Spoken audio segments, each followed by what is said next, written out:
বিসমিল্লাহ বিসমিল্লাহ। জাদুর বাক্স খুলতাছি, সবাই দেখেন।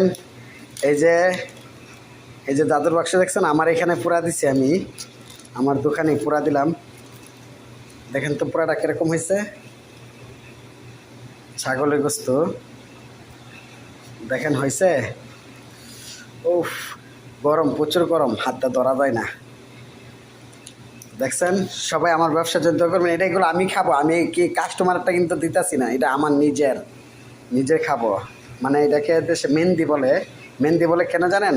এই যে ডালটির কারণে, এই যে দেখছেন ডাল, এই যে দেখছেন ঢাল, এই ডালটির কারণে মেহেন্দি বলে। এইগুলো হচ্ছে মেহেন্দির ডাল। কথা বুঝতে পারছেন? তো সবাই দোয়া করবেন আমার জন্য, আমার ব্যবসার জন্য সবাই দোয়া করবেন। ওকে, আল্লাহ হাফেজ। কে কে খাইবেন আমার সাথে চলে আসেন। সবাইকে দাওয়াত করলাম মেহেন্দির, এবং কি ছাগলের রেক পিসের দাওয়াত। দুটা রেক পিস, দুইটা এখানে, তিনটা না, আবার দুইটাই। দেখছেন, এই যে একটা, এই যে একটা, এই যে একটা, দুইটা। সবাই ভালো থাকবেন। আর ভিডিওটা কার থেকে এরকম লাগছে কমেন্ট করে জানাই দিবেন। আর কে কে আমার সাথে খাইবেন সেটাও কমেন্ট করে জানাই দিবেন। বাই, আল্লাহ হাফেজ।